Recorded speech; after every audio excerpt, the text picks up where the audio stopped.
Di ruang rapat besar yang berhias lampu kristal, para wakil rakyat duduk berjajar dengan wajah serius. Namun keseriusan itu tak lagi mampu menyembunyikan kegelisahan yang dirasakan rakyat di luar gedung. Sejak bertahun-tahun, RUU perampasan aset telah menjadi bahan wacana, janji, dan sorotan media. Setiap kali disebut, rakyat menaruh secercah harapan, bahwa kali ini negeri benar-benar akan punya senjata untuk melawan maling uang negara. Sayangnya, janji tinggal janji. Dari periode ke periode, selalu ada alasan yang terdengar manis, namun pahit di telinga rakyat, kita butuh kajian lebih mendalam. Alasan itu berulang seperti kaset usang, diputar kembali di ruang sidang yang megah. Di luar, rakyat yang sudah menunggu bertahun-tahun mulai merasakan lelah. Harapan yang pernah menyala kini berubah jadi api kecil yang terombang-ambing di tengah angin. Hari itu, seorang politisi berdiri dengan gagah, suara lantangnya bergema lewat pengeras suara. Ia menyebut bahwa undang-undang ini terlalu krusial untuk disahkan tanpa pertimbangan matang. Katanya, salah langkah bisa membawa risiko besar. Kalimatnya indah, penuh retorika, namun rakyat yang mendengarkan lewat siaran televisi hanya menggeleng. Mereka tahu, semakin lama ditunda, semakin banyak pula harta negara yang lenyap ke tangan para serigala koruptor. Di warung kopi kecil di sudut kampung, para warga berkumpul. Obrolan sederhana mereka selalu berujung pada satu keluhan, mengapa perampas harta bangsa dibiarkan hidup nyaman, sementara rakyat kecil mati-matian bekerja sekadar untuk membeli beras. Di meja kayu yang rapuh, mereka menatap layar televisi usang yang menayangkan berita rapat DPR. Wajah-wajah rakyat tampak kecewa, seperti menonton sandiwara yang mereka sudah tahu akhirnya. Seorang bapak tua yang rambutnya memutih menepuk meja, membuat cangkir-cangkir bergetar. Ia berkata dengan suara parau, kalau undang-undang ini benar-benar untuk rakyat, sudah lama disahkan. Tapi kalau terlalu banyak yang takut, ya beginilah jadinya. Mereka akan terus menunda, sampai kita lupa. Kata-katanya membuat suasana hening, hanya suara jangkrik malam yang menemani. Sementara itu, di layar kaca, berita lain muncul, seorang pejabat tinggi baru saja terjerat kasus korupsi miliaran rupiah. Mobil mewahnya dipamerkan, rumah megahnya ditayangkan. Rakyat menonton dengan perasaan getir. Mereka bertanya dalam hati, berapa banyak lagi kasus serupa yang akan terjadi jika RUU perampasan aset terus menjadi wacana semata. Di sisi lain, mahasiswa mulai menyusun rencana aksi. Di kos-kosan sempit, mereka mencoret-coret spanduk dengan cat merah, rakyat butuh tindakan, bukan alasan. Tangan mereka kotor oleh tinta, tapi mata mereka berkilat penuh tekad. Mereka tahu perjuangan ini tak mudah, tapi diam berarti menyerah pada ketidakadilan. Di media sosial, suara rakyat semakin nyaring. Tagar-tagar protes bermunculan, menjadi trending, menandakan amarah yang tak lagi bisa dibungkam. Potongan video politisi yang berkata, tidak boleh tergesa-gesa, dijadikan bahan sindiran. Warganet mengolok-olok dengan meme, namun di balik tawa itu tersimpan kepedihan. Mereka tahu, yang dipertaruhkan bukan sekadar kebijakan, tapi masa depan negeri. Malam kian larut, namun rasa kecewa rakyat terus membuncah. Di rumah-rumah kecil, ibu-ibu menatap anak-anaknya yang tertidur tanpa cukup makan. Di kantor-kantor besar, pejabat tidur nyenyak dengan pendingin ruangan dan fasilitas mewah. Perbedaan yang mencolok itu membuat rakyat merasa ditinggalkan. Di kejauhan, gedung parlemen berdiri megah bagai benteng kokoh, tapi bagi rakyat, ia hanyalah simbol janji yang tak kunjung ditepati. Malam itu, angin berembus pelan membawa suara lirih dari hati rakyat, sampai kapan kami harus menunggu? Kami butuh bukti, bukan lagi kata-kata.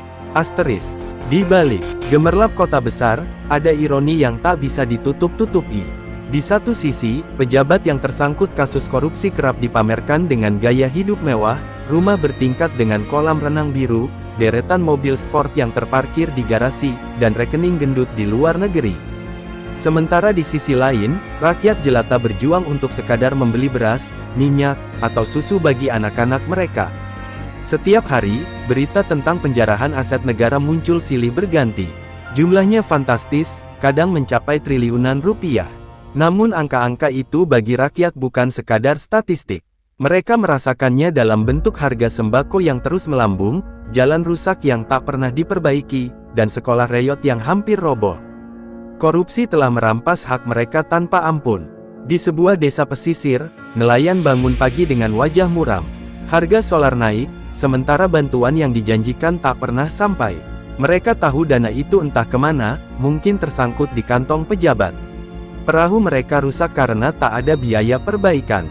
Anak-anak mereka harus berhenti sekolah lebih cepat karena tak ada ongkos. Semua itu terjadi di negeri yang katanya kaya raya. Di daerah lain, seorang ibu menangis di depan rumah sakit. Anaknya sakit keras, namun biaya pengobatan terlalu tinggi. Padahal negara punya program kesehatan yang megah di atas kertas. Sayangnya, sebagian besar dana sudah raib akibat permainan licik segelintir orang. Ibu itu hanya bisa berdoa, sambil menatap anaknya yang terbaring lemah di ranjang. Kisah-kisah penderitaan itu bukanlah cerita baru. Setiap hari muncul kisah serupa dari berbagai penjuru negeri. Seolah ada pola yang sama, uang rakyat dicuri, lalu rakyat dipaksa menanggung akibatnya. Mereka yang seharusnya hidup lebih layak malah kian terpuruk. Kepercayaan pada pemerintah dan para wakil rakyat semakin terkikis. Namun yang paling menyakitkan adalah sikap acuh.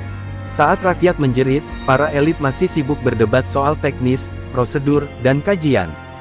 Mereka tampak nyaman di ruang ber-AC, berdiskusi dengan nada intelektual. Padahal di luar sana, rakyat sudah nyaris kehilangan kesabaran. Ketimpangan ini menorehkan luka mendalam yang tak mudah sembuh. Di jalanan ibu kota, pedagang kaki lima menatap sepi. Dagangan mereka jarang laku, karena daya beli masyarakat jatuh drastis. Mereka mendengar berita soal pejabat yang memiliki rekening ratusan miliar, lalu membandingkan dengan uang receh yang ada di kantong mereka. Perasaan getir tak terelakkan, seolah negeri ini hanya berpihak pada segelintir orang berkuasa. Seorang guru honorer di pedalaman menulis keluh kesahnya di media sosial. Ia bercerita tentang gajinya yang tak cukup untuk makan sehari-hari, sementara ia harus mendidik anak bangsa. Postingannya viral, mendapat ribuan komentar dari rakyat yang mengalami nasib serupa. Di balik viralnya cerita itu, muncul pertanyaan besar, di mana uang negara yang seharusnya membiayai pendidikan? Di tengah situasi itu, RUU perampasan aset kembali disebut-sebut. Rakyat mulai menghubungkan benang merah, jika aturan itu terus ditunda, berarti ada ruang bebas bagi para koruptor untuk tetap bermain. Rakyat sadar, selama celah itu ada, penderitaan mereka tak akan pernah berakhir. Maka suara kekecewaan berubah menjadi amarah. Di banyak tempat, perbincangan rakyat selalu bermuara pada satu hal, penundaan RUU hanyalah bentuk pengkhianatan. Mereka merasa dipermainkan, seolah sengsara mereka bukanlah prioritas. Kemarahan itu perlahan membentuk gelombang yang kian besar, menunggu saatnya meledak. Sementara itu, di televisi, berita terbaru menayangkan kasus besar, lahan ribuan hektar yang seharusnya untuk petani malah dikuasai korporasi asing. Rakyat kecil terusir, tak punya tanah untuk digarap. Semua orang bertanya-tanya, siapa yang memberi izin? Siapa yang melindungi praktik semacam itu? Jawabannya selalu kembali pada satu masalah, kekuasaan yang dikuasai oleh kepentingan pribadi. Di malam yang dingin, suara rakyat kembali bergaung, meski tak terdengar di gedung tinggi para pejabat. Mereka bersumpah dalam hati, jika janji kembali diingkari, maka mereka sendirilah yang akan bergerak. Sebab tak ada lagi yang lebih berharga selain hak untuk hidup layak di negeri sendiri. Pagi itu Jakarta tidak seperti biasanya. Jalanan yang biasanya dipenuhi kendaraan kini dipadati ribuan massa. Spanduk-spanduk terbentang dengan tulisan tegas, asterisk, RUU perampasan aset, jangan lagi ditunda. Asterisk sorak-sorai terdengar menggema, membuat udara kota terasa bergetar. Dari mahasiswa, buruh, hingga petani yang datang dari desa, semua menyatukan suara mereka.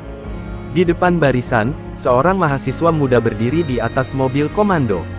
Dengan pengeras suara di tangannya, ia berteriak lantang, kita sudah terlalu lama menunggu. Setiap hari aset negara dicuri, sementara rakyat makin sengsara. Teriakan itu disambut pekikan ribuan orang yang mengepalkan tangan ke udara. Semangat massa membara, tak bisa dibendung. Di sisi jalan, para pedagang kecil yang biasanya berjualan justru ikut bersorak. Mereka merasa apa yang disuarakan massa adalah jeritan hati mereka juga. Seorang ibu penjual gorengan membagikan dagangannya kepada para demonstran, sambil berkata, kalian berjuang untuk kami semua. Semoga Allah meridai perjuangan ini. Senyum tipis terbit di wajah para mahasiswa yang menerima gorengan hangat itu. Suasana semakin panas ketika barisan aparat berdiri menghadang. Tameng berkilat di bawah terik matahari, gas air mata siap ditembakkan. Namun rakyat tidak gentar, mereka berbaris rapi, menyanyikan lagu perjuangan, membuat suasana seakan kembali ke masa-masa reformasi. Di balik tameng aparat, beberapa wajah terlihat ragu, karena mereka tahu tuntutan massa bukanlah omong kosong. Sementara itu, di gedung parlemen yang menjulang, para politisi mengintip dari balik jendela. Wajah-wajah mereka tampak gelisah melihat lautan manusia yang mengepung. Bagi mereka, ini bukan sekadar unjuk rasa biasa. Ini adalah ledakan kemarahan yang selama ini dipendam rakyat. Jika terus diabaikan, gelombang ini bisa berubah menjadi badai yang mengguncang kursi kekuasaan. Di tengah kerumunan, seorang buruh angkat bicara kepada wartawan yang meliput. Dengan suara serak karena berteriak seharian, ia berkata, "Kami bukan lagi menuntut, kami menagih. RUU ini janji lama, dan janji harus ditepati. Kalau tidak, untuk apa kita punya wakil rakyat?" Kata-kata itu menohok, dan segera menyebar luas lewat siaran langsung televisi. Massa terus berdatangan. Dari kampung-kampung sekitar Jakarta, bus-bus penuh warga memasuki kota. Mereka membawa bekal seadanya, namun hati mereka penuh tekad. Jalanan ibu kota berubah menjadi lautan manusia. Poster-poster dengan wajah pejabat yang dianggap menghalangi RUU itu diangkat tinggi, sebagian disertai coretan sindiran pedas. Aksi itu bukan sekadar protes, melainkan cermin dari rasa putus asa. Mahasiswa membacakan puisi perlawanan, buruh menyanyikan lagu perjuangan, dan para petani menabuh kentongan sebagai simbol panggilan darurat bagi bangsa. Suara-suara itu berpadu, menjadi orkestra amarah rakyat yang tak lagi bisa dibungkam. Di media sosial, gambar dan video aksi menyebar dengan cepat. Tagar-tagar sahkan RUU perampasan aset menjadi trending nasional. Dunia maya menjadi panggung tambahan untuk menyuarakan tuntutan. Dari Sabang sampai Merauke, rakyat bersatu dalam satu narasi, keadilan harus ditegakkan, koruptor harus dilucuti habis-habisan. Namun di balik semangat itu, ketegangan semakin terasa. Sebagian aparat mulai menyiapkan langkah represif. Truk-truk berisi kawat berduri bergerak mendekat. Bau gas air mata perlahan tercium. Massa mulai bersiap menghadapi kemungkinan buruk. Tetapi mereka sudah bertekad, mundur bukanlah pilihan. Di sebuah sudut kerumunan, seorang bapak tua mengangkat poster bertuliskan, "Kami sudah cukup sabar. Jangan uji kesabaran rakyat." Asteris wajahnya penuh keriput, tubuhnya renta, tapi matanya menyala dengan api yang sama seperti ribuan orang di sekelilingnya. Itu adalah simbol nyata, perlawanan ini bukan milik segelintir kelompok, tapi milik seluruh rakyat. Dan ketika senja mulai turun, suara ribuan orang bersatu dalam satu teriakan yang mengguncang langit Jakarta, "Rakyat tidak akan diam lagi." Sorak itu bergema, menandai babak baru perlawanan. Sebab suara jalanan sudah menjadi suara bangsa, dan sekali bergema, ia tidak akan mudah dihentikan. Di dalam gedung parlemen, suasana rapat mendadak mencekam. Teriakan massa di luar terdengar samar, namun cukup untuk membuat para anggota dewan saling pandang. Beberapa wajah pucat, sebagian lain mencoba tetap tenang. Mikrofon berderit saat seorang politisi senior berdiri, mengenakan jas rapi dan senyum yang dipaksakan. "Saudara-saudara sekalian," ucapnya, "RUU perampasan aset memang penting. Namun kita tidak boleh gegabah. Kita harus berhati-hati, agar undang-undang ini tidak disalahgunakan." Kalimatnya terdengar penuh kewibawaan, tetapi gema teriakan rakyat di luar menelan setiap katanya. Rakyat sudah terlalu sering mendengar alasan seperti ini. Beberapa anggota dewan lain mengangguk seolah sepakat. Mereka saling menimpali, menyebut bahwa masih ada banyak pasal yang harus dikaji ulang, banyak aspek hukum yang perlu diperdalam. Suara mereka mengalun seperti kaset lama yang diputar ulang, membuat jurnalis yang meliput hanya bisa menatap dengan wajah hambar. Di luar, berita tentang jalannya rapat disiarkan langsung. Massa yang berdesakan di depan gedung mendengar dengan telinga mereka sendiri alasan yang dilontarkan. "Hati-hati, jangan terburu-buru," begitu kata mereka. Seorang mahasiswa berteriak ke arah gedung, "Hati-hati apa? Sementara uang kami dirampok setiap hari." Sorakan massa kembali mengguncang. Seorang menteri yang hadir mencoba menenangkan situasi. Ia menyebut bahwa pemerintah tidak ingin rakyat dirugikan oleh aturan yang keliru. Namun kata-katanya justru memantik tawa sinis. Bagaimana mungkin rakyat dirugikan oleh undang-undang yang justru akan mengembalikan harta mereka? Pertanyaan itu berulang-ulang menggema di kepala publik. Di layar televisi, rakyat desa menonton siaran rapat itu. Mereka mendengar dengan seksama, berharap ada kabar baik. Namun yang terdengar hanya retorika yang sudah hafal di luar kepala. Seorang petani yang duduk di balai bambu berkomentar lirih, "Kalau bukan sekarang, kapan lagi? Sementara sawah kami sudah jadi milik orang lain." Di media sosial, potongan pidato politisi itu segera beredar. Netizen menjadikannya bahan ejekan. Meme bermunculan, menggambarkan wajah politisi dengan tulisan asteris, "Tidak tergesa-gesa, tapi cepat kaya." Asteris humor pahit itu menyebar cepat, menunjukkan bahwa rakyat tak lagi bisa ditipu oleh kata-kata indah. Sementara itu, sejumlah jurnalis investigasi mulai mengungkap fakta menarik. Beberapa anggota dewan yang paling keras menolak percepatan pengesahan ternyata memiliki aset mencurigakan. Rumah mewah di luar negeri, tanah ribuan hektar, bahkan saham di perusahaan tambang asing. Fakta-fakta itu menambah alasan bagi rakyat untuk curiga. Mereka menunda bukan karena kehati-hatian, melainkan karena ketakutan. Ketegangan di ruang sidang semakin terasa. Beberapa anggota muda mencoba bersuara, menuntut agar RUU segera disahkan demi menyelamatkan negeri. Namun suara mereka tenggelam di antara gelak tawa sinis politisi senior yang sudah kenyang pengalaman. Seolah-olah suara rakyat yang mewakili tidak punya bobot sama sekali. Di luar, malam semakin larut, tetapi massa tidak mau bubar. Mereka menyalakan lilin, duduk bersila, dan bernyanyi bersama. Lagu perjuangan mereka terdengar sendu namun penuh makna. Api kecil lilin itu menyala seperti harapan yang tidak pernah padam, meskipun janji-janji di dalam gedung terus dipermainkan. Rakyat mulai sadar, alasan yang selalu sama itu hanyalah selubung. Mereka bukan takut aturan salah, tapi takut jerat hukum menimpa diri mereka sendiri. Kesadaran ini membuat amarah semakin membara. Gelombang protes yang semula hanya ribuan orang, perlahan-lahan berubah menjadi gerakan nasional. Dan di malam itu, ketika teriakan, "Sahkan RUU sekarang juga!" bergema di antara cahaya lilin, gedung parlemen berdiri kaku, seperti benteng tua yang sebentar lagi diguncang badai. Rakyat tidak lagi hanya menunggu keputusan, mereka bersiap menagih dengan cara mereka sendiri. Pagi hari, layar televisi dipenuhi breaking news. Sebuah media investigasi ternama menayangkan hasil liputan panjang yang mengguncang negeri. Data demi data ditampilkan, nama-nama politisi, pejabat, hingga pengusaha yang memiliki aset mencurigakan. Dari villa mewah di Eropa, apartemen di Singapura, hingga rekening jumbo di surga pajak, semuanya terpapar jelas di hadapan publik. Reporter membacakan dengan suara tegas, inilah alasan mengapa RUU perampasan aset selalu ditunda. Bukan karena kajian belum matang, tetapi karena banyak yang takut terjerat. Kalimat itu menggema di ruang-ruang keluarga rakyat yang menonton. Mulut mereka ternganga, sebagian meneteskan air mata, sebagian lagi mengepalkan tangan dengan marah. Di desa kecil, warga berkumpul di balai bambu untuk menonton berita itu lewat televisi tua. Mereka saling pandang dengan wajah terkejut. "Pantas saja mereka bilang hati-hati," ujar seorang pemuda, "rupanya mereka sedang melindungi diri sendiri." Ucapan itu disambut gemuruh suara warga lain yang merasa dikhianati. Di kampus, mahasiswa bertepuk tangan saat layar proyektor menampilkan laporan investigasi itu. Mereka merasa perjuangan mereka di jalanan mendapatkan pembenaran. Spanduk-spanduk baru segera dibuat, asteris, "Fakta sudah terbongkar, jangan lagi berbohong." Asteris tekad mahasiswa semakin mengeras, api perlawanan mereka kian membesar.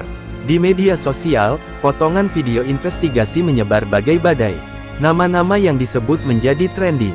Rakyat mulai menulis kisah pribadi, bagaimana mereka harus menjual tanah untuk biaya sekolah, bagaimana mereka kehilangan pekerjaan karena korupsi proyek. Cerita-cerita itu menyatu dengan fakta yang terbongkar, membentuk gelombang kemarahan nasional. Beberapa stasiun televisi lain ikut menayangkan liputan serupa, meski dengan nada hati-hati. Namun publik sudah terlanjur tahu. Informasi itu menyebar lebih cepat daripada bisa dibungkam. Bahkan di warung kopi, di pasar tradisional, dan di halte bus, orang-orang membicarakan hal yang sama, negeri ini dijarah dari dalam oleh orang-orang yang seharusnya melindungi. Di gedung parlemen, suasana semakin panas. Politisi yang disebut dalam laporan membantah keras, menyebut berita itu fitnah. Namun suara mereka tenggelam di tengah sorakan rakyat yang menonton dari luar. Bahkan beberapa anggota dewan yang biasanya diam kini mulai ragu. Mereka sadar, kebenaran sulit ditutup ketika media dan rakyat sudah bersatu. Sebuah surat kabar harian memasang tajuk utama yang tajam, *RUU ditunda, aset negara hilang. Judul itu menghantam pagi masyarakat seperti petir. Tak ada lagi ruang bagi para elit untuk bersembunyi di balik kata-kata manis. Dunia perseakan menemukan kembali keberanian lama mereka untuk berdiri bersama rakyat.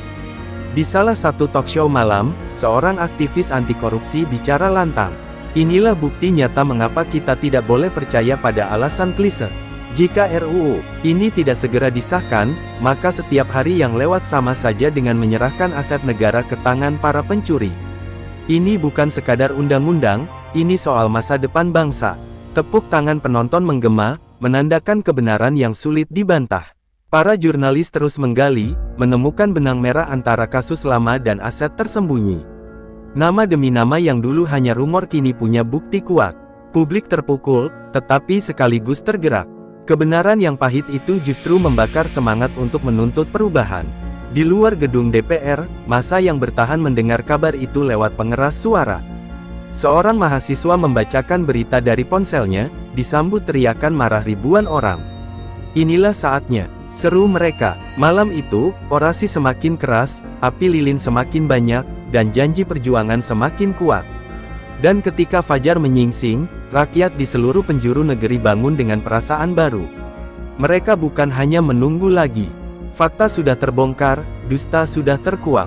Kini yang tersisa hanyalah satu kata yang menggema di seluruh negeri, lawan. Suasana di depan gedung parlemen semakin panas. Massa yang berkumpul sudah tak sekadar berorasi, tetapi mulai memblokade jalan. Spanduk bertuliskan, RUU perampasan aset bukan untuk ditunda, terbentang di mana-mana. Teriakan keras bergema, menggetarkan kaca-kaca gedung tinggi di sekitarnya. Di balik pagar, aparat keamanan tampak berjaga dengan wajah tegang. Mereka tahu, jika emosi massa semakin tersulut, bentrokan bisa pecah kapan saja. Namun, rakyat yang berkumpul bukan sekadar marah karena satu keputusan, melainkan karena akumulasi kekecewaan yang tak pernah direspons. Sementara itu, di ruang sidang, para anggota dewan masih terjebak dalam debat panjang. Ada yang berusaha menenangkan suasana dengan dalih perlu kajian mendalam, ada pula yang terang-terangan menolak. Beberapa wajah tampak gelisah karena tahu suara rakyat di luar gedung sudah tidak bisa lagi dibendung hanya dengan janji-janji. Budi yang masih memimpin barisan aksi merasa dadanya bergetar. Ia melihat wajah-wajah penuh kelelahan di sekitarnya, namun api di mata mereka justru semakin menyala. Kalau malam ini mereka tetap tidak menetapkan, besok kita lipat gandakan jumlah massa. Serunya, disambut gemuruh tepuk tangan dan sorakan keras. Di tengah sorakan itu, seorang perempuan tua maju ke depan. Ia mengenakan kerudung lusuh dan membawa foto anaknya yang meninggal karena tak mampu membayar biaya rumah sakit. Suaranya parau, tapi menohok, kalian di dalam gedung itu tidur dengan nyaman, sementara anak-anak kami mati karena negara dikhianati. Kata-kata itu membuat sejenak kerumunan terdiam. Lalu, tangis dan amarah melebur jadi satu. Massa semakin yakin bahwa penundaan RUU ini bukan sekadar kesalahan administratif, melainkan bentuk nyata pengkhianatan. Di dalam gedung, ketegangan makin terasa. Beberapa anggota dewan melirik jam, berharap malam segera berakhir tanpa keputusan. Mereka tahu, semakin lama waktu berjalan, semakin besar kemungkinan rakyat menyerbu. Ketakutan itu bukan tanpa alasan, sejarah pernah mencatat saat rakyat tak lagi percaya, pagar besi pun bisa roboh oleh amukan massa. Seorang anggota muda mencoba memecah kebuntuan. Kalau kita terus menunda, kita bukan hanya kehilangan jabatan, tapi juga kehilangan kepercayaan bangsa ini. Apa kalian siap menanggung murka rakyat? Ucapnya lantang. Ucapan itu membuat ruangan hening, meski tak ada yang berani menanggapi langsung. Di luar, malam semakin larut. Namun, tak satu pun warga yang beranjak pulang. Obor-obor dinyalakan, membuat pemandangan seperti lautan cahaya yang mengepung gedung parlemen. Nyanyian perlawanan pun terdengar, mengiringi ketukan genderang yang dipukul berulang-ulang. Budi menatap ke arah gedung dengan rahang mengeras. Dalam hatinya, ia tahu momen ini bisa jadi penentu arah bangsa. Jika malam ini mereka berhasil mendesak parlemen untuk segera menyetujui RUU, itu akan jadi kemenangan besar. Namun jika gagal, ia takut api amarah rakyat berubah menjadi kobaran yang melahap segalanya. Langit malam tampak kelam, seolah ikut menyimpan rahasia besar yang akan terungkap.